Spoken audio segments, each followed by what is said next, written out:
Right. So why is the wardrobe so important? Right. I have a few theories for this. This is a bit of a different video than I usually make, but, you know. Right. So wardrobe, rectangular. What do you put in it? You put in clothes. Right. Oh, so many clothes. Think about it. When... Clothes, right? You put in clothes into your wardrobe for years on end. I've had this experience myself with my wardrobe over here.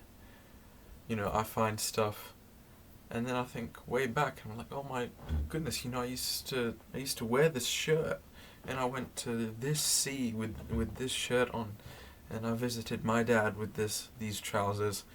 And it's like, wow, you know, it's very nice thinking about the past. Now, so you know your standard shirts, trousers. What else that goes in your wardrobe? But what about coats? Coats don't usually go in the wardrobe. Coats, you know, they're things you wear to go outside. They're in different wardrobes. One's near your door, maybe my one's over there, and all my coats are over there. You know, this maybe, right, shows the separation from home and the outside. The different person that you are when you're in the comfort of your own home, and when you're outside in the snow and the rain, you know, you wear different coats. Same thing. It's like, well, it's also another thing when you can present yourself differently outside, wearing different coats, because you don't have just the one coat usually, right? You have a lot of different coats, but when you're inside, or you throw on that one pair of pajamas, or you know, those joggers, and that is the inside you, and then the outside you is however you want to portray it, which is through coats and stuff, which is also in a wardrobe, but not in your room. It's near your door. It's prepared to be worn when you go outside, and not any other time, you know. Also linked to how different you act when you're outside, you know, with a friend, and when you're inside. Well, obviously you act differently because they're out there, you're around people. But it's not just because you're around people. It's because you're a completely different person, because you dress differently. You dress differently in the comfort of your own home than outside. You know, I've said that, a minute ago. But the link is that when you're outside, you're presenting, you're not your true self. And when you're with a friend, maybe you are, but you're still not your true self. When you're inside, you know, do you ever talk your heart out when you're outside? Well, no, not really. When you're inside and you're discussing, it's that comfort of the loose joggers and not the restriction of the coat, the brown cotton coat with buttons. My one's hanging over there. Along with different types of clothes that are in different wardrobes or drawers, you know, underwear. Depends on what kind of wardrobe you have. Sometimes the wardrobe has drawers, but even then, you know, you can also have a separate little chest of drawers for your underwear. This shows that although the wardrobe is already very personal to you, right, it's how you want to express yourself outside. Although the wardrobe is very personal to you already, it is still kept aside from what you don't show to others. So your underwear. We show ourselves through different means, and not only our personality, what we think and what we act, but also what we wear. It's a very subconscious decision. Like what, when you reach in to put on a pair of pants, you don't really look at it, right? Well, no, you don't. But when you're picking out your outfit, you are. Oh, well, who's seeing the pants? Well, who isn't? Really, you know, like, the belt isn't always that tight. So, oh, gotta tie my shoelace, you know. Oh, they see the strap and it says next. You don't think as hard when you're being yourself, which is your underwear. You don't think as hard when you're picking out your underwear than you are when you're picking out your outfit, because your outfit is what you want the people to see. The underwear is just like when people get to know you better, they start to develop that deeper understanding of you, and then that's what I'm talking about, that's that underwear, but in a very more physical way. The separation of the body and the mind. The body and the mind, you know? It's, well, your mind's not only just connected to your body, but it's also connected to the things that you wear. You know, your personality is in those things you wear, in those coats is also your personality. It's how you choose to present it. In your shirts and your trousers, that's your personality. You know, the grey joggers, it may be what everyone else is wearing, but how often you wash it, how often you wear them, where you wear them around the house, you know, that's you. You beat your personality into these clothes, and then, well, they become you. You know, they become a part of your mind. That's also why there's, you know, a very big thing about not wanting to throw old clothes away, because you grow emotionally attached to these things because they are like, they sort of represent you. They present your emotions as well, and you don't just want to throw that away, right? Well, sometimes you have to. Sometimes the clothes become torn, worn, you know, and it's just impractical to keep them. I feel like that can be a very big thing about our emotions as well, and people, and yeah, emotions like grudges. You know, you get mad at someone, but eventually that's just got to fall apart. You can't keep a hold of it because it will keep piling up, and then it will only negatively reflect on you. Right, and it's shown in real life examples. You know, it's a very unfortunate thing. People just refusing to throw away clothes, and the floor is littered. You know, like, you just live a very inconvenient life that you choose for yourself. So that's the link between emotions, the mind, and then your clothes, what you wear, how you present yourself. So shows that maybe, you know, spirituality and energy can be real. It's not just in your mind, but your mind can, you know, disperse.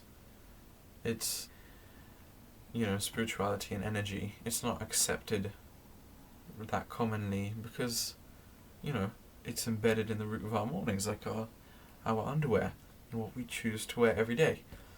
You know, we cover ourselves up with that, so, you know, you don't really notice it.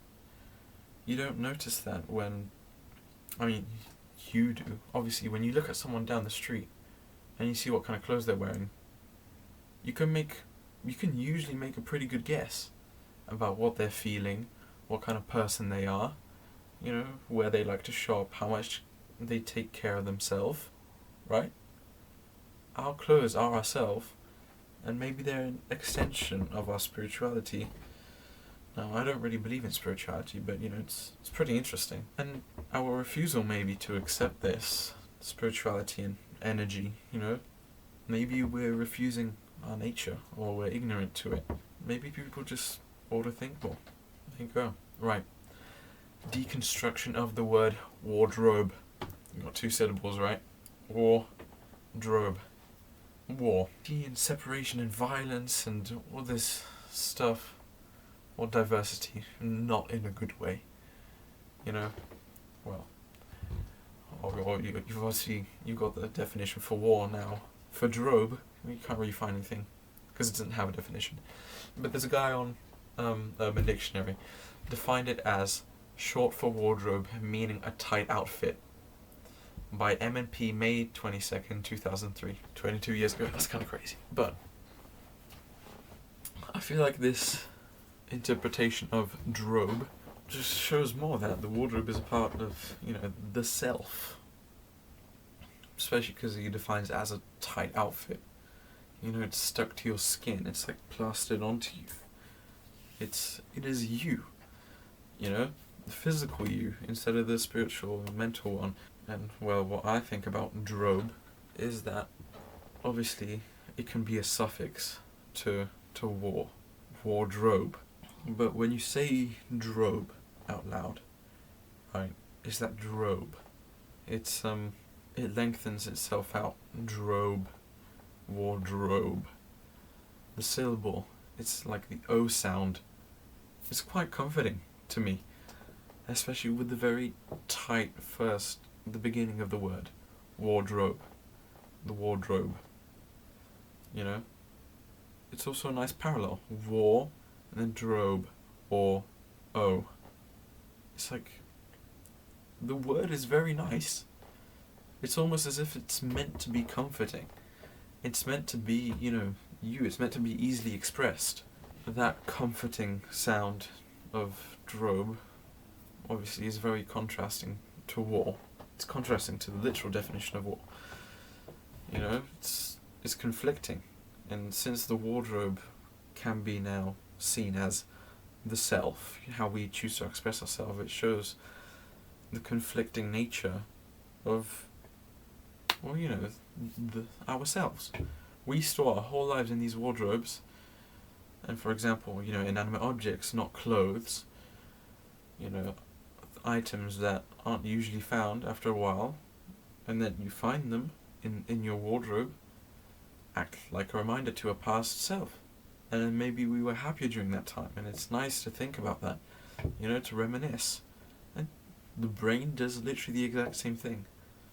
Like, you ever sat and then, oh my lord, it was so nice during this time, during this date, and in this place, with this person. It's just a nice thing to think about, And when you are going through your wardrobe, you're organizing your thoughts, right? And you find an old toy, you find maybe a little piece of a walnut.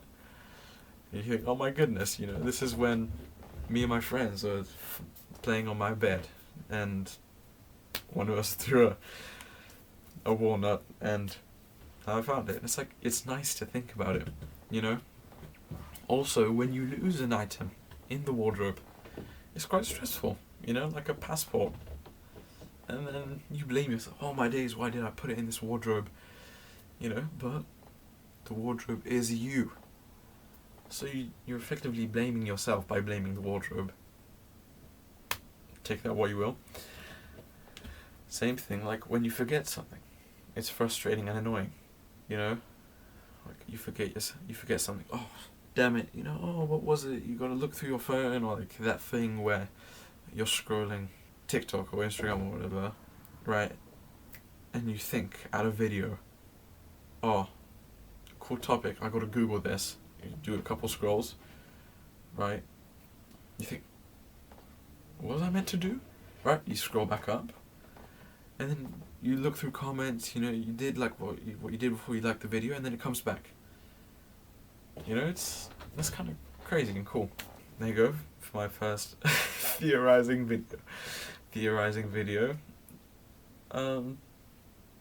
With this little opener, I believe that the wardrobe is a very important thing. It is how we as people express ourselves, but also hide our true selves to the world and people around us. Like, if you have a wardrobe, think about it. If you have a wardrobe, visualize it. You definitely can.